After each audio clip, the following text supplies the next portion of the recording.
Jack on Tackles, rugby podcast. This is our third episode of our weekly breakdown of the previous rugby action throughout the weekend and our views on the biggest rugby news. I'll be your host, Brendan McGilligan, and I'm joined this week by Henry Ollis-Brown. Henry, it's just me and you here this week. How are you? I'm all good. How are you? Me, look, lad, as you're well aware, I had a brilliant weekend with Troy Parrott doing all the work for me. Might not be rugby news, but it's Irish news, so it's all good. At least you can get somewhere in one World Cup. Oh, if we get there. Um, probably not get there, lad, don't worry. But look, we'll start off with the biggest news of the weekend, I would probably say, and that is with your little nation. Um, so England beat the All Blacks for the first time in quite a while. It took them. My first question for you, how do you feel? I mean, it's vindication more than anything. Particularly, I mean, I'm sure we'll touch on it a bit more, but with George Ford, I mean, it was mentioned on the Love Rugby podcast that sort of his kick to sort of clear it out of sight with pretty much the same spot as the one he missed was it last year. Like it just shows what route England are on right now and sort of the progress that they are properly making Hmm. and sort of head of steam that's really being built by Steve Borthwick at the moment. Well, well, you say ahead of steam. It was very interesting that, in my opinion, having seen the game and all this, England went 12-0 down.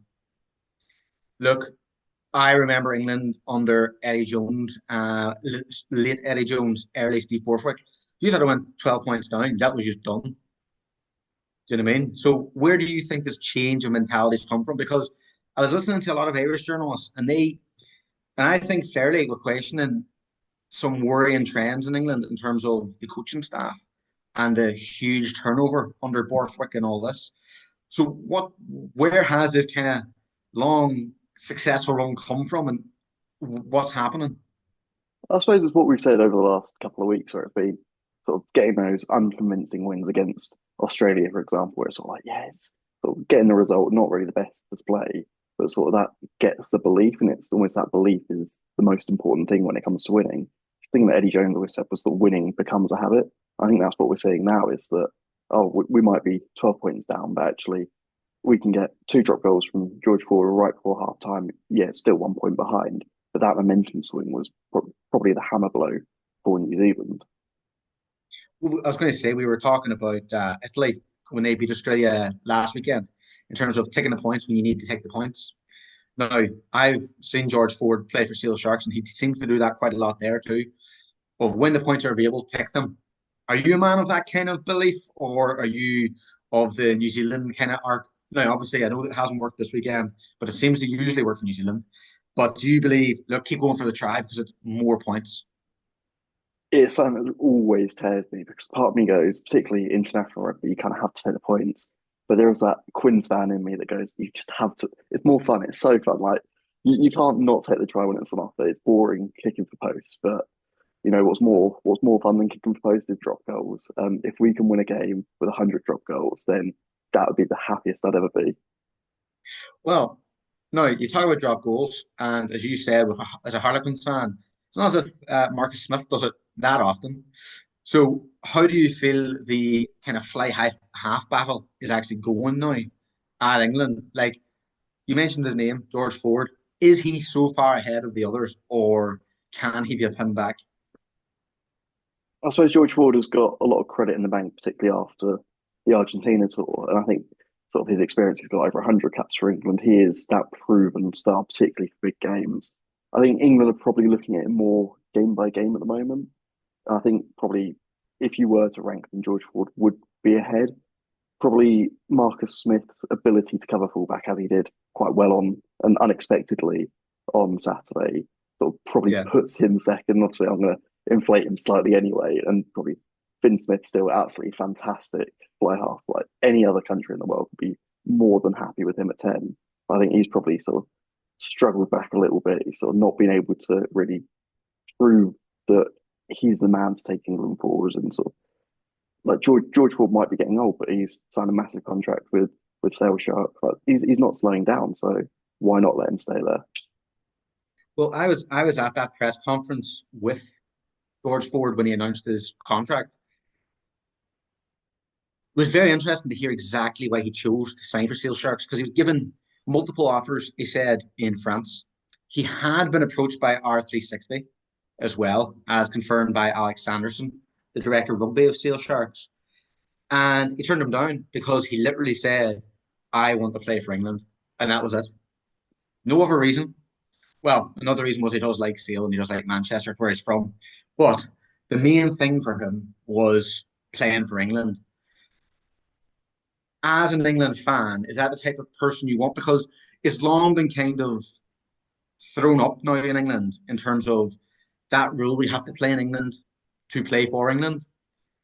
Would you like? There's obviously the examples of Willis and stuff like that in France, and his brother obviously going over now. Obviously, they're better than what you might have, but do you think it should be remaining within England, or would you bring in French players? Sorry, players playing in France. I've wavered on this quite a few times, but I do think by and large it is quite a good policy. I mean, if we did sort of open the gates, probably so many players would leave, and the Premiership would suffer, and that's probably the most important thing. But actually having them in England, one of the big reasons why England have the policy isn't necessarily just for the Premiership. It's actually the control that they have over those players. They can bring them in for camps whenever. They've got an agreement with the Premiership that they can do that and sort of keep an eye on the players, and it sort of gives them more control. It's something that, like Scotland, for example, really struggle with, as they don't have the centralisation. So I think that is quite actually important for England. And I mean, New Zealand sort of have a similar policy, as do Australia to an extent. It really helps sort of just create that sort of core. And I think that's something that's really helping England develop, is actually create that sort of sense of unity. Yeah, well, look, my belief is I think you've got enough options and quality options that you don't need to bring in players that are abroad.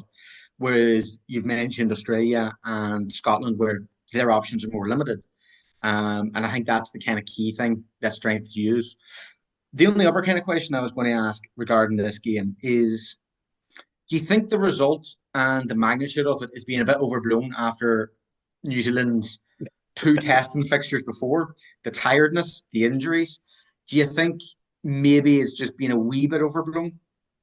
Yeah, big time. I mean, the whole Razor out thing. Like he's proven himself with the Crusaders that he is one of the best coaches in the world. And he's not experienced at international rugby. We know that, but we're still 18 months out from a World Cup.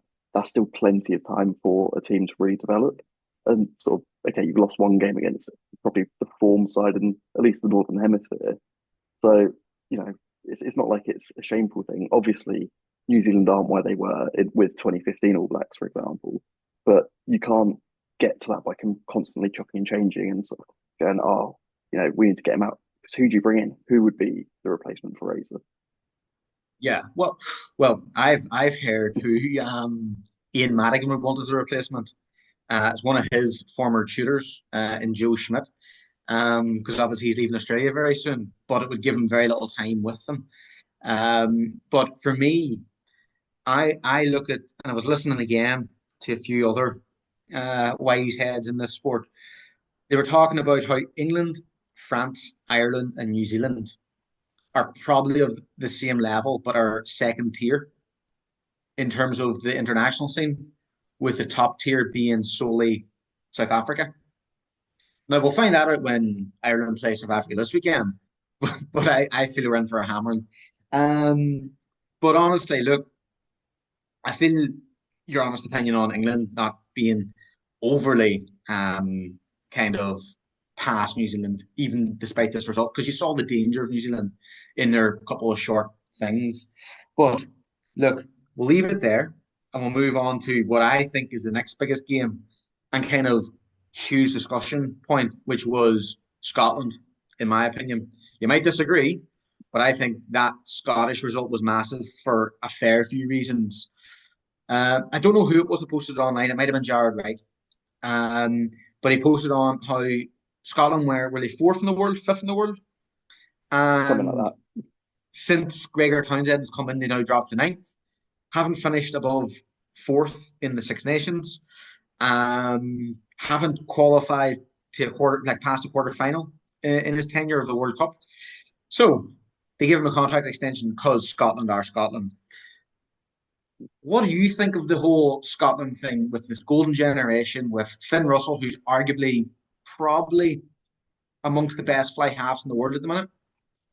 What do you make of this whole Scotland thing at the minute? And we'll talk about the match after your opinion on Scotland. It's such a weird one. I know we spoke on it sort of a couple of weeks ago that I genuinely don't know whether Scotland can improve beyond sort of being maybe a quarterfinal, maybe 2015 was sort of their peak where, arguably should have got to that semi-final. I really don't know because with sort of two professional teams, they got Glasgow, they got Edinburgh, they used to have, was it the Border Reivers and Yeah. whatever the other one was. But they they proved that it's too small of a country to sort of facilitate those four clubs, which is sort of what Wales is finding out at the moment as well. And if you only have two teams, that's not enough to create a strong international foundation because it's the same problem that Italy will have going forwards. That yeah, Scotland are so reliant on sending players out to other nations that I just think can they actually improve? I think Gregor Townsend is a fantastic coach, but how much is he just hamstrung by Scotland's entire situation that they are in? It's it's a very difficult one, as you say. I think last year, or maybe the year before, was our best chance for Six Nations when Ireland were starting to dip. England were in the kind of doldrums of finding out how Steve Borthwick worked. France, especially after the World Cup, were down in the dumps because they'd failed. Last year, France were very, very strong. But the thing is Scotland, I think, over the last 2 years, I think, did they lose to Italy? Did they lose? They haven't beat Ireland yet in a long time. Their biggest game is always against England. I think as we discussed, as you say last week, there's a mentality thing, huge mentality thing. And to be 21 now up at a stage against an Argentine team who looked relatively tired, looked devoid of ideas for a bit, to then just steamroller them in the last 20 minutes. It's worrying. It is worrying because you look at that Scottish team and look, you've got a few fantastic players. You've got Dard, you've got Finn Russell, obviously, you got Kinghorn, and you've got what do you call him on the wing again? Just blanking me. Van der Short. Merwe? Oh, No, no, no. Darcy Graham? Darcy Graham. I think Van der Merwe is not one for me. I don't think he's defensively thereabouts. I think it's a liability, and I saw that at the weekend. But I think they have so many stars kind of in there, but then so many average players too. In terms of when you're trying to build a squad, it's worrying because what like when Tua Pilato was injured, it was the worry of what do you do, how do you do it? Do you know what I mean? You have him and Hugh Jones as a strong centre partnership, but if you're missing one of them, there are questions about how strong they are. And the questions do continue of where do they go in the next 5 years after that? It's the same questions Ireland are being asked now about their golden generation. What do you do after? And as you say, with two teams and the development of the rugby players, there doesn't seem to be any young players coming through that really are catching the eye. Scottish rugby fans might disagree with me in terms of there might be someone that they know coming through, but you can't have just one or two. You need a whole collection. And it's as you say, it's the issue with looking down at England. England have 10 professional clubs. You're going to For get now. stars. Well. Sorry. But you still have, at this rate, 10 professional clubs. You've got stars coming through. I look at that, and again, just because I work with them, Seal Sharks, they got a lot of underage players coming through continuously to bulk up the team. And every other team is the same. We're like, again, Glasgow and Edinburgh will have that, but they just don't seem to be stand out as much. But talking about the match, what did you think of Argentina? I mean, it sort of showed the difference that as soon as Santiago Pereira came on, it completely flipped the game. He's not really like he sort of went on at fly half, but he's not really a fly half. He's sort of that weird hybrid that we find with Bowden Barrett and Damien McKenzie as well, where it sort of can play fly half, can play 15. But my word, he changed the game. Like the inspirational like Julian Montoya, we've always seen as being quite an inspirational captain. He sort of led from the front at hooker, and that try just pulled them up from the scrap of the neck. And then I think probably actually the one that typified the entire game was Rodrigo Isgro's one where he just barreled over. It's just like brute strength. Like, there's just nothing like it. And I think what really pleased me was Argentina's intent at the very end, where they're like, "We're not done. Like we've already won the game, but we want another try," just to sort Yeah. of rub salt in the wounds that 33 points in the last 20 minutes. It's a complete collapse, but it's also just so good from Argentina as well. Well, it's again going back in terms of Argentina and Scotland in comparison. You might say they're around the same level, but you look at who Argentina play regularly and who Scotland play regularly, apart from their competitive competitions. Argentina challenge themselves against Ireland, Scotland, England all the time. Scotland in this international window are playing the USA, New Zealand, Argentina, and Tonga.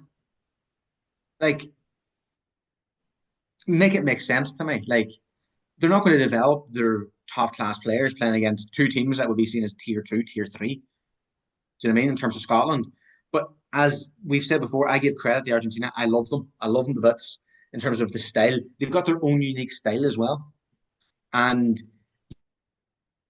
you saw that with the offloading game, especially for one of the tries. He broke from their own 22 and just ran the whole pitch and all this. It's incredible to see. And look, again, another disciple of Joe Schmidt leading them as well. It's incredible to see. I don't know if you've anything else to add. No, no, yeah, I think we pretty much covered that all. Yeah, well, look, we'll come on to Joe Schmidt now, and how he failed or was unable to kind of work his magic against the Irish. I'll come to you first, as I probably have a lot more thoughts than you regarding this fixture. What is your takeaway from the Australia Irish match? I think it was a good sort of statement of intent from Ireland. So it's been a bit of a rough start to the well, we're halfway through now, but a bit of a rough start to the autumn for them. But it sort of showed that actually they are there. Um, you know, maybe they've had a couple of off weeks, taking a little bit of time to get up to speed, but it's also just really disappointing from Australia. They showed what they can do during the Lions tour, and so everyone was going, okay, they could be real contenders at the next World Cup. But it looks like they've really taken a step back. They look tired. They look like the rugby championships are really taken out of them. They've had three big windows essentially back to back. Um, yeah, it just looks like they're very stagnant in the way that they're playing. I would agree with you on the Australia point. I feel that they're running on empty. It was their 15th match, 15th international test of the year. That's a lot. That's a lot of tests, and it's a long time to be together. You do get tired, and you could see they fought back in the first half, but by that second half they just couldn't. And for me, that is a huge red herring for Ireland because they're coming in against South Africa, who rested their squad at the weekend and will be ready just to absolutely wallop Ireland. I just feel a walloping coming in. But talking again on the Ireland Australia game, I do agree Ireland showed in flashes just how good they can be, but it's against a second string kind of opposition who were just dead in their feet. And there was still some issues and still some worries. I've seen a lot of Irish interviews of the players after, and they all seem very buoyant. And look, you have to take your wins when you get them. But I wouldn't be as happy as they all seemed. I wouldn't be as boisterous as they seemed in terms of defending Paul O'Connell with the lineouts and all this. We'll see if the lineouts work against South Africa. That's my takeaway. The next big takeaway, and I wonder what your thoughts are on Sam Prendergast in terms of you got a lot of plaudits, but do you think they're well deserved, and do you think it will keep him in the squad for this South Africa game?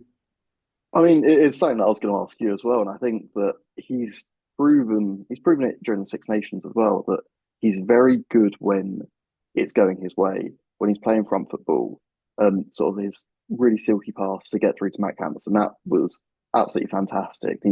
He's proven that in attack he can be that player, but can he back up when things are going against him? And that's what we will find out. And I'm not sure whether he can just yet. I think you play a bigger team. Do you, it's a real question of do you go actually give him the experience because of what he can become? And again, this is something that people debate to know, and I know we've debated it as well. Do you give him that sort of chance to say this is what he can become, this will accelerate his growth, or do you say actually we need the win, we need to start building momentum, or at least have a better performance? I think I would probably be inclined on the back of that performance that he can't be dropped from it. But I think either way the dice rolls, I think probably would be fair. I would agree with what you've said, but I think you have to drop him. I think I watched him try to tackle one of the Australian players when I was watching it, and I just threw my hands in the air, being like, "Come on, man! You've been given so much time to develop this and perfect it over the summer. You weren't on a Lions tour. Jack Crowley's went away, got a strength and conditioning coach, and he's improved a lot in terms of a lot of elements of his game. Why couldn't you do the same? Why couldn't you go out and just practice tackling continuously and continuously to develop that? It's still a huge weakness. And look, I know he's young, I know he's 20, and he will, but he hasn't got much time to learn because, as I've heard, once people identify that as your weakness, and it has been identified, they're just going to run down his channel, and he's going to get tired, and he's going to end up getting hurt. He's going to end up getting absolutely frustrated at the fact that every time they're coming down his channel, that he has to put himself in the action every time. And it's just going to frustrate him, Andy Farrell in Ireland, that even if he does improve, it's going to be detrimental for him anyway, because when he's having to work so hard at this, it will probably take away from his attacking game. And it's like, well, what do you do?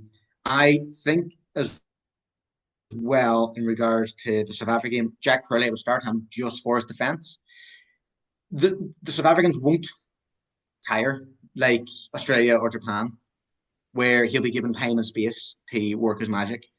I think it'll be very much like the New Zealand game where he'll come on and he might just perform not well enough. I just have that feeling that again it's just the power that they have.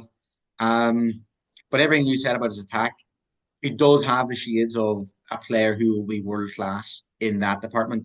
Like as you say, that kicked the Mac out to O'Brien for Mack Hansen to score his third try. Lad, how many people could do that? Do you know what I mean? As they're getting tackled, not many.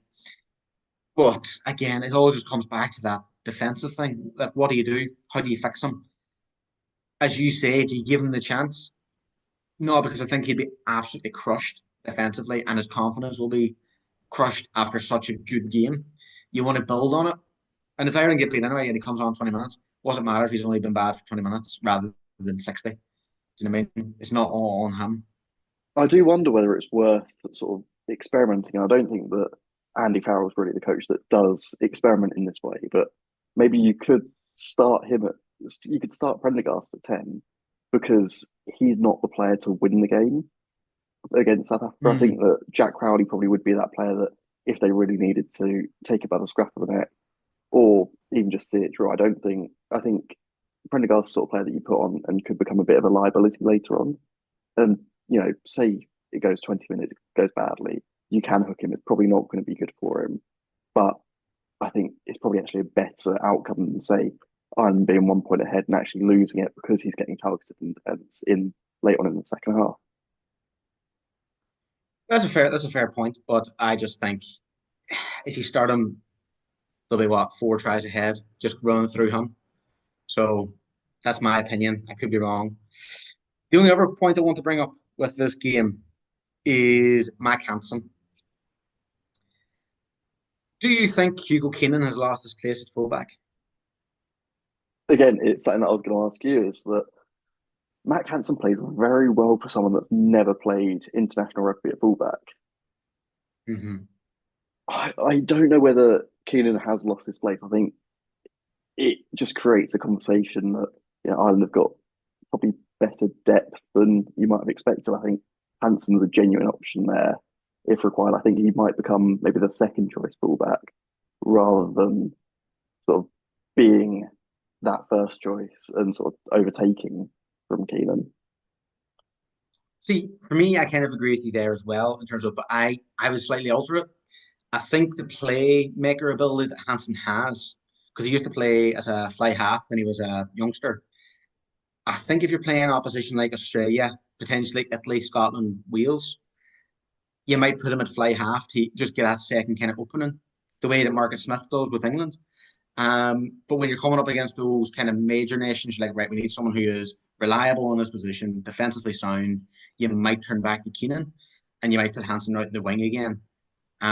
That's kind of my view. I think if you want more creativity, start him.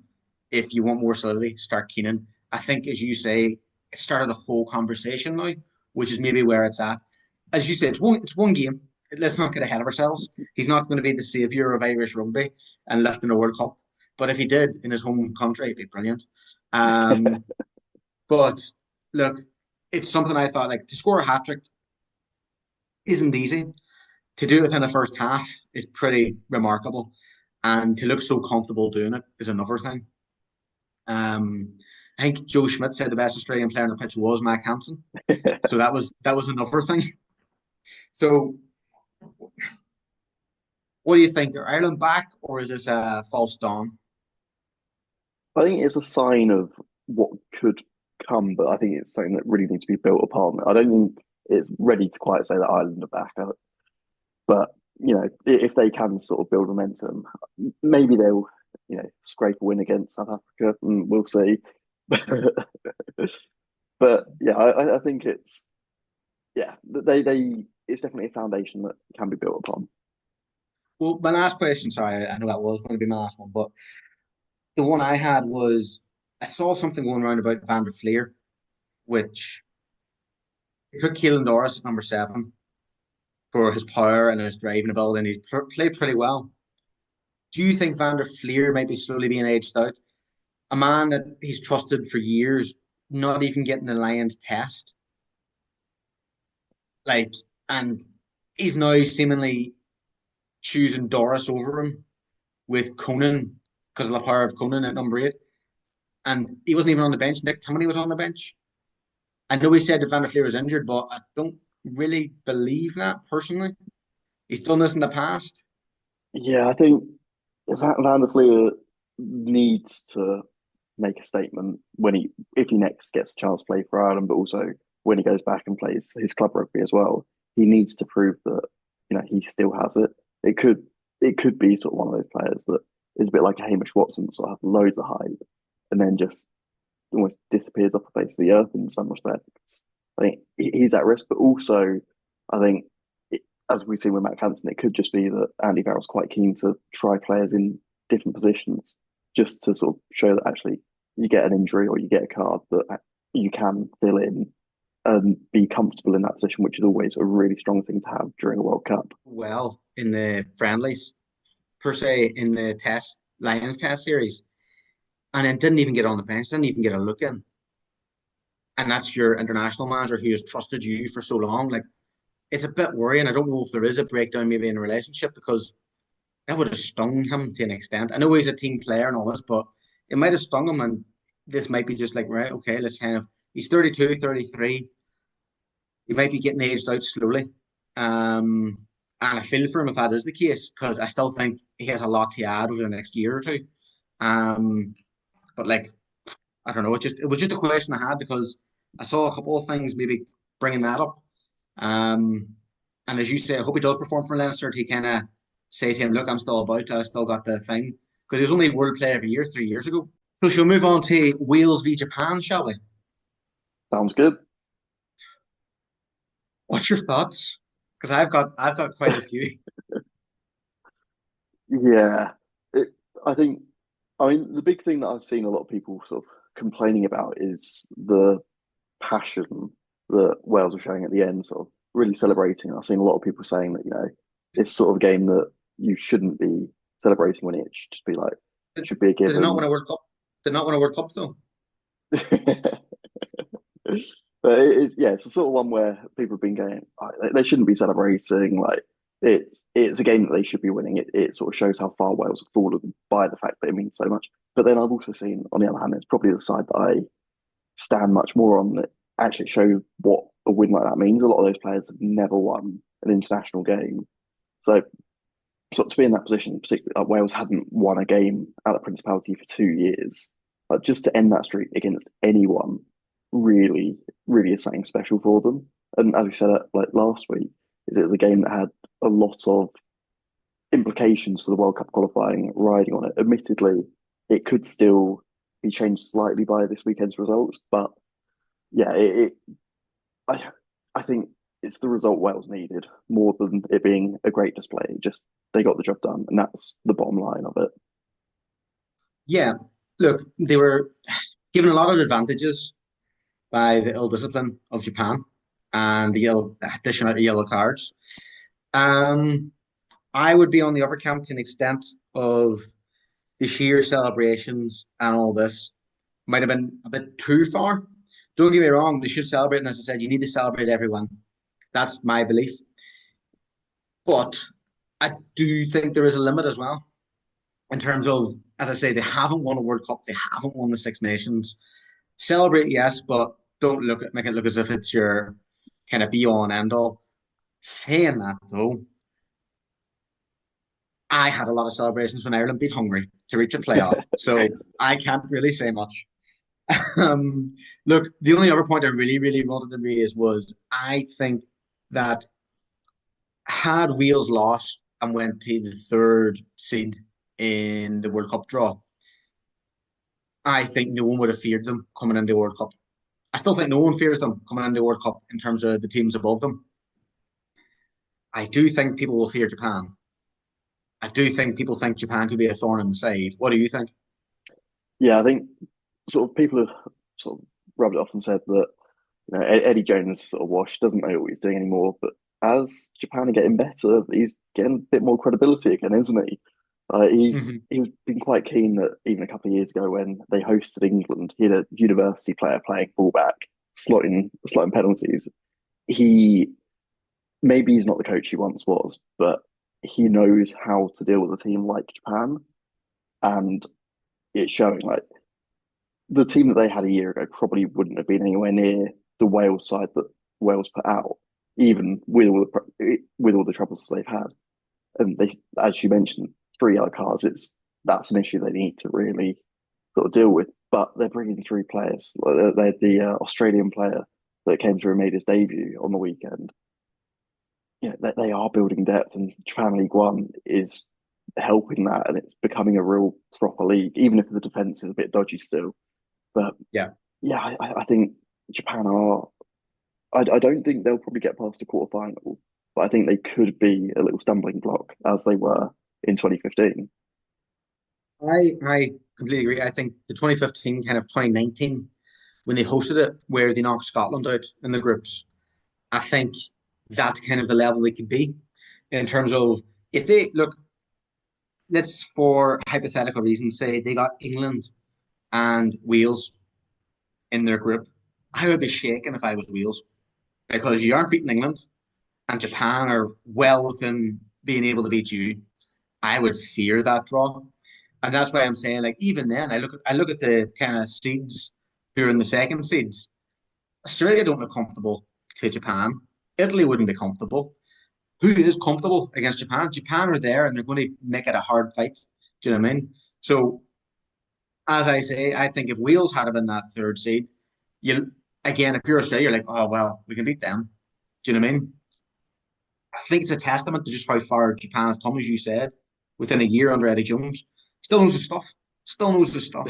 I was saying that when they sacked him from England, but the one thing I wanted to ask you was, what did you make of the Josh Adams red card? Right. I was going to bring this up as well. I am I'm very tired of Josh Adams. He has had a number of dirty hits in the past in his career. Haven't seen him. And how many are you allowed? I know it's that you got a red card. Was it a yellow card? It was 20-minute red. 20-minute red. Okay. It's an issue I have with the 20-minute red. I'm not going to go into it. I don't like the 20-minute red. That's a different story. Anyway, the fact he got a 20-minute red, a red card, I think is disgraceful. Like, he does it, he seems to do it, and he seems to have done it more under this per spell of Wales, where's frustration clearly coming out. I know it's not every week, don't get me wrong. And I can't a test for the player's thoughts or his emotions or whether he wants to be dirty or not. But it just seems that he keeps receiving red cards or yellow cards for dangerous tackles or dangerous moments. And I've seen him throw a ball away petulantly and stuff like this. I just think there's some players out there that are really dangerous and can get in the mood, and it's not a great thing for the safety of other players. And that's my take. I think the tackle itself was terrible. There was no need to do it in the ruck. There was no. Well, I'll ask you, what was the point of it? What did he gain out of it apart from a red card? Well, exactly that. That's exactly what I thought with it. Is that he's a winger going into ruck. He's not really going to do anything anyway. But he sort of just went in shoulder first. He went low, admittedly, but it didn't affect the ruck at all. And I mean, I've still, as an England fan, not forgiven him for that cheap try that he scored during the Six Nations, where we're all huddled up. But that aside, I think it was such a unnecessary hit. I think frustration is the big thing behind it, but it's so stupid. And for a player with such experience, you you shouldn't be doing that. If it was someone with like 10 caps, you go, okay, yeah, sure, fine. Like it happens, but Josh Adams knows better. I don't know if that argument stands up though, in terms of the inexperience and experience. In terms of, as I said, he's done it countless times in the past. I feel it's a very similar to the Owen Farrell question of the past of dangerous tackles. Do you know what I mean? It's just technique's all wrong. Everything's wrong. There's something clearly wrong, and they go to this tackling school and they don't seem to improve. Do you know what I mean? At this stage, they're endangering their opponents and they're endangering the health of the opponents. Is there a point where you're like, right, we really have to get this sorted? And it doesn't matter. As I said, it doesn't matter about experience. They just need to go away and learn how to do these things without endangering, again, other professionals. Like they wouldn't want that kind of going against them. So why would they allow that done to others? Because I've seen many times, and at the minute, the big buzz kind of culture in rugby is safety of players. How do you fix it? How do you fix players like this, even if they're experienced or not experienced? Like, I don't know who England, Henry Pollock, he's had what, three caps? Yeah, for a Yeah, four now. four now. Would you excuse him doing something like that despite only having four caps? I wouldn't. I would say it's petulant from someone inexperienced, but I'd still say there's no excuse. Doesn't matter whether you got experience or not. Yeah. but Should we go on to the? that's what I'm saying. How do you fix that kind of attitude in players? I mean, we I think got quite similar views on the 20-minute red card, and I think that's probably actually going against probably the outcome that they're trying to achieve with helping players.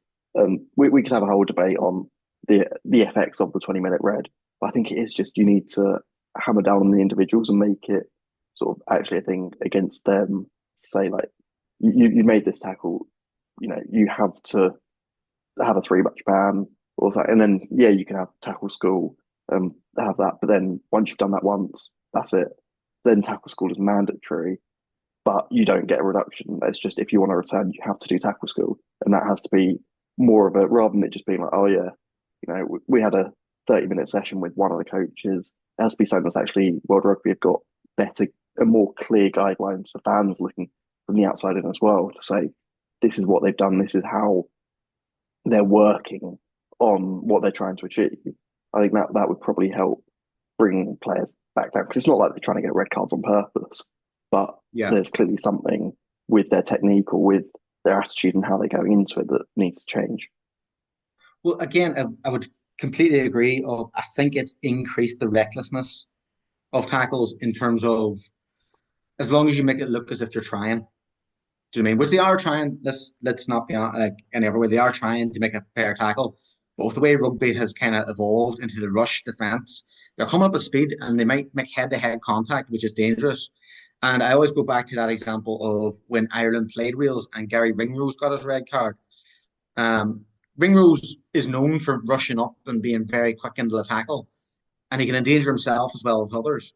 That was in my opinion a red card, not a 20-minute red card. It was the first 20-minute red card of the Six Nations era and all this. And it didn't punish Ireland because they were able to bring on Bundyaki, who had a match and a half that day. Had Josh Adams received a full red card, do you think Wales would have won that game and it would have helped? Do you know what I mean? Like they aren't being punished. They aren't being fully punished because the team don't get punished as a whole. And I know it was an incentive brought in by New Zealand because they want this kind of entertaining style. You 15v15 all the time. And I know you'll probably think very similar to me, but I think you need this reprimand to stop there being danger brought into the game unnecessarily. Yeah, I mean, we saw it last week against France with South Africa that actual red cards don't ruin games in the way that people always try to fearmonger. We saw it sort of in the Six Nations quite a few years ago now when Charlie Ewels got one in like the second minute or something against Ireland, and that turned out to be Yeah. an absolute cracker because of the context that the red card made. Actually, just sort of getting rid of that just makes the product poorer in a lot of ways. Yeah, I think on every element of it. Do you know what I mean? Every bit of it. Talking about red cards, we can move on to South Africa and Italy if you want. Is that the third red card they've had since the 20 red card I think introduction? second. And it's been a full red card. Is it second? Anyway, they seem to play better at 14 men. I'm wondering how they'll approach the Ireland game. It does Razzie Erasmus Um, turn around to his locks and say, you're getting a red card today. yeah, look, I personally haven't watched the game. I didn't think that one was a red card in terms of the hit on Garbisi. I thought a yellow was suffice, personally. And if they wanted to stretch it further to a red card, 20-minute red card, even though I don't like it, then yes. But I don't think it was worth a red card, being, in my honest opinion, because he didn't hit his head. He hit his head flung back, but he never hit his head, if you get me.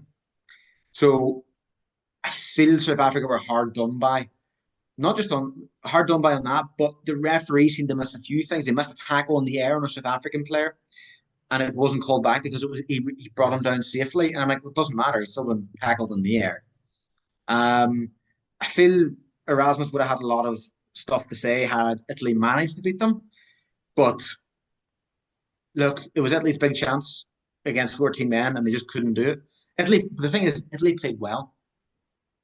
That's how scary it is against South Africa D. Italy played well and still got hammered. Do you know what I mean? What do you think? Yeah, I mean, sort of, I was admittedly out at the time of the game, and then sort of thought, I was like, I've got to rush home. I'm watching this right now. I was in Sainsbury's at the time. It's like, no, I'm heading back. And Yeah. yeah, I think the red card was on the harsher end. I think, if we didn't have the 20-minute red, I'd be probably slightly more inclined to say, actually, it's reckless, it's dangerous. But he made a genuine attempt to go down. He went as low as a 2 meter tall man can. But Yeah. I think the thing that really went against him was the fact that there was no drop in height from Garbisi. He was already low, which didn't help him. But Mm. he didn't drop in height with the first tackle. But that said, the whiplash really made it look absolutely terrible. And yeah, I mean, on sort of looking at Italy, it showed that we've been saying for years that they're going to get there, they're going to get there, but they are contenders now. They've proven, okay, they're not beating the best team in the world, but is anyone?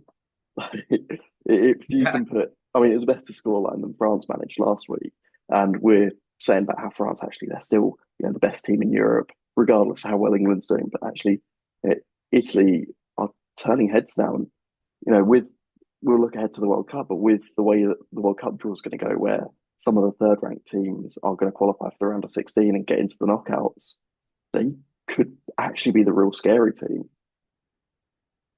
No, that's a very fair point. And I championed Italy last Six Nations wrongly so because the Six Nations before that they'd done pretty well. I thought they would have finished maybe above Scotland. They didn't. That's kind of how I was. Look, I think if they finish third or fourth, that's a success for them until they build the next generation. I think they've got some very talented. I do think Garbisi was very effective from that tackle because he missed, was it three kicks, a couple of them easy Mm. as well, to put Italy a bit out of sight at a stage. before when Capozzo went over, they would have been 9 points ahead.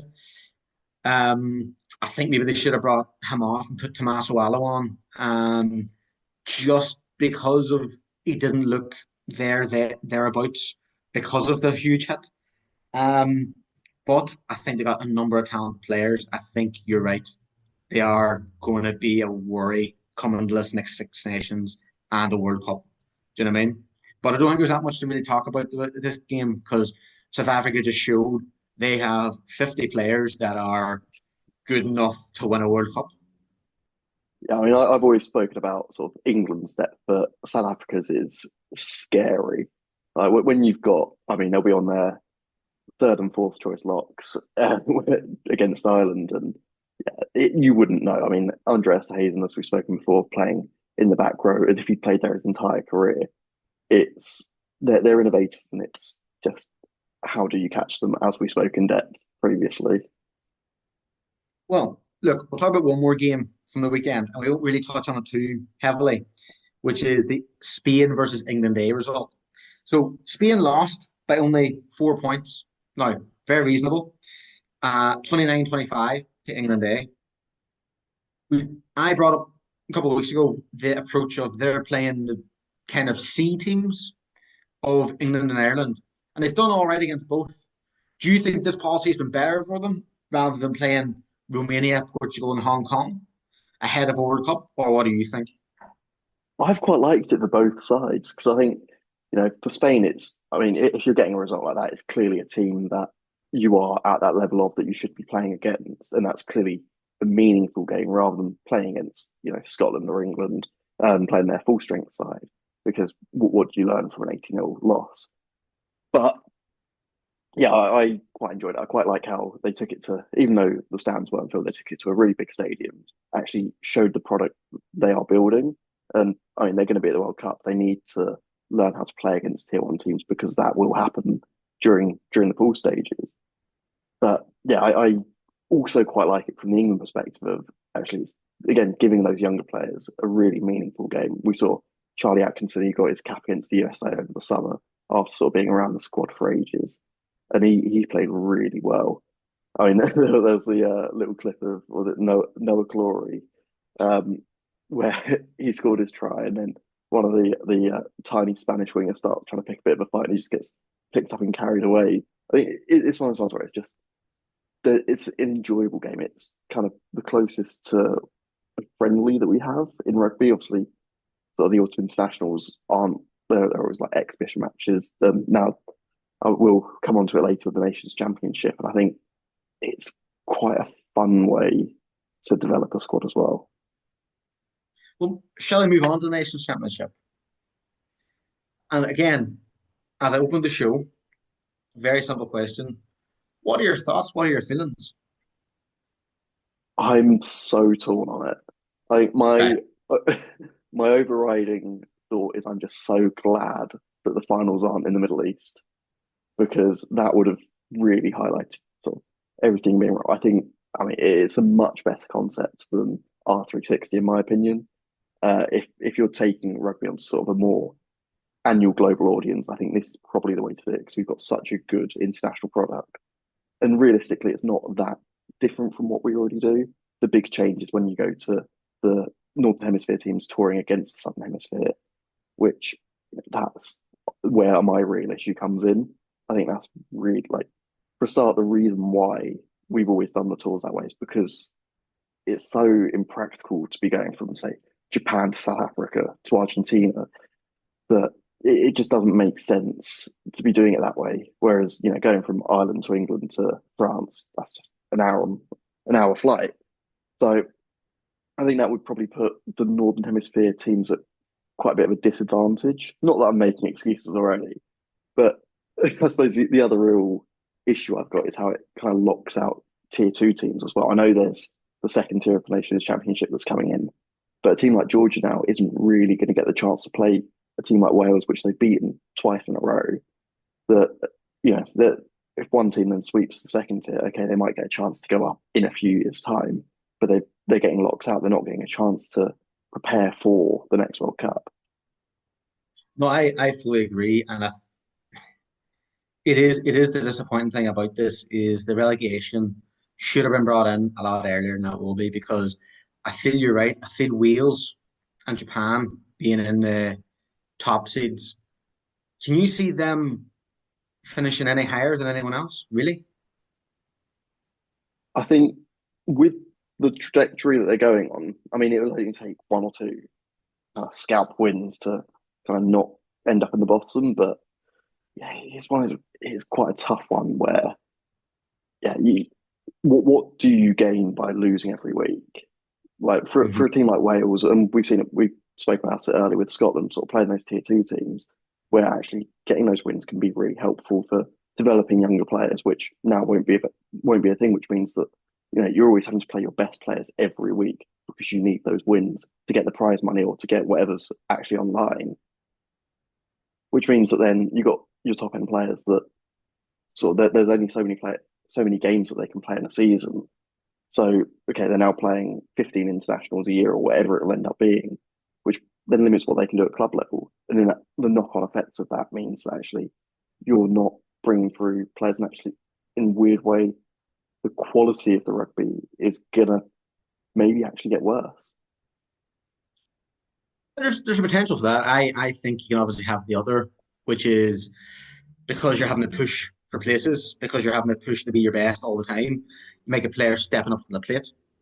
You might be forced through injury or through whatever to have to play new players. And look, I know what you're saying. You can't blood players during look, there's so many new Irish players kind of brought through against Georgia and Portugal during this summer. Probably loads of new English players brought through against the USA and again Scotland when they went around the Pacific Islands. I agree with that point. You might not get as many, but what is this point of giving out caps for the sake of giving out caps as well? Do you know what I mean? Like, if they aren't good enough to play a competitive match, why would you want to just give out one? Would you not want them to be able to fight for a place week in, week out? That that's another. But I also think the lockout of the relegation, like imagine Spain finish top. They not want a playoff with Wales to come up. I think that would be the key is I think the playoff is the big thing because you have to be able to beat the bottom team of the top to get in. So you aren't getting beat every week as well, or you're able to compete. Um, because it's long been talked about for the Six Nations, like Georgia would need a playoff because if you immediately put them up, they could be just nowhere near as good as well. And then you just have a continuous up, down. So I think there's a lot of positives. There are negatives. I hope they iron it out, but it could be cancelled after one iteration if it doesn't work as well. They've cancelled the rugby championship for a couple of years, Yeah, so things things can change in this sport to try and develop it, and they might go back to tradition eventually. I don't know. We'll just see how it works out. That's my view. Don't know if you agree, disagree. Let me know. yeah. No, I think it'll be interesting to see in say 5 years' time where we are with the Nations Championship. I don't know whether it will be a flash in the pan. I think it's one of those ones where it's kind of almost a guaranteed money maker. You're sort of selling it. You'll sell out Twickenham every week. You'll sell out the Aviva. You'll sell out Eden Park for those big matches, and playing against those other tier one teams is a way for those nations to make money. And I don't know whether if they can prove that that's making money, whether they would want to turn around and say, actually, we don't want this anymore. If at the end of the day, money is going to rule everything. Yeah.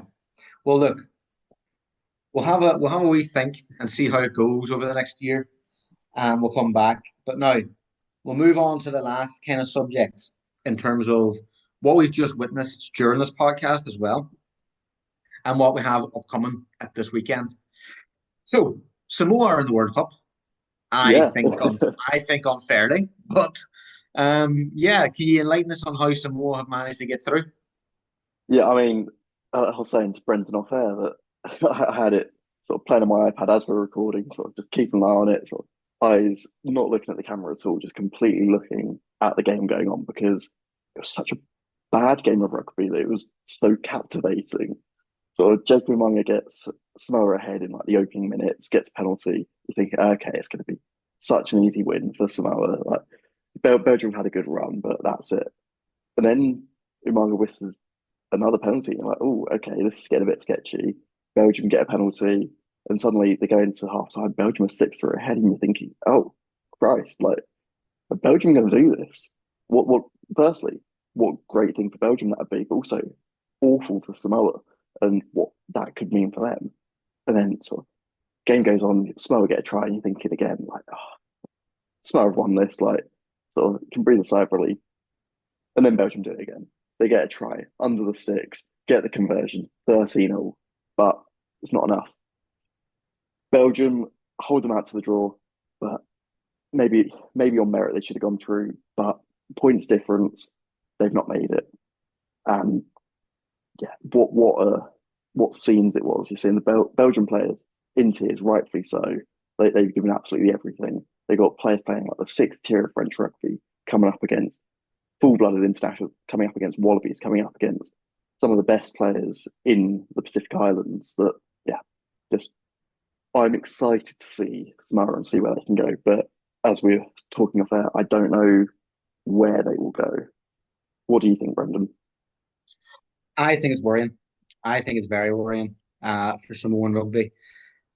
The fact that he scraped by, um, especially with you, me, and Ricky speaking about how they were heavy favourites, like heavy favourites, and then they kind of limp into the World Cup. I think they could be in big trouble come the World Cup. I think they needed it financially. They really needed it financially. But the way Fiji have theirs set up and the way they're producing talent and the way they have the Fijian Drua and those teams playing in the kind of Super Rugby, Samoa needs something like that. Tonga needs something like that. And they just don't have it. They need to sort that out quick. Otherwise, they've already been left behind. That's clear as day. But they'll be playing in the second tier of the Nations Championship. They need to show that they're a top side in that next year. Otherwise, they are in big trouble. They are in big trouble come that World Cup. Because I remember talking to Jacob Umaga at the time and asking him about his World Cup dream and having him see his World Cup dream being kind of made real is great. But the way it's happened is not. Do you know what I mean? I don't think anyone expected them to go through the playoffs. I think people were expecting either the USA or Canada from their qualifiers, or even Tonga. But this is worrying. I think it's really worrying because they were well ahead of Tonga, and now they're clearly huge, huge gap behind both Fiji and those nations that they used to consider as their rivals. Because did they get to the quarterfinal in 1995? They Yeah, beat Wales or something. Now that's 30 years. In 30 years, they have now went from World Cup quarterfinalists to World Cup qualifiers. Like I mean, it's not huge. even 30 years when you actually look at it. Like if you look at the team they had in 2011 with the Tuolangis and just and what was it the PC brothers as well? That was a team that should have been in the World Cup quarterfinals that you know just about missed out, and that's not even 15 years, and just see how far that's fallen. They were by a long way the best team in the Pacific, and now yeah, it's worrying.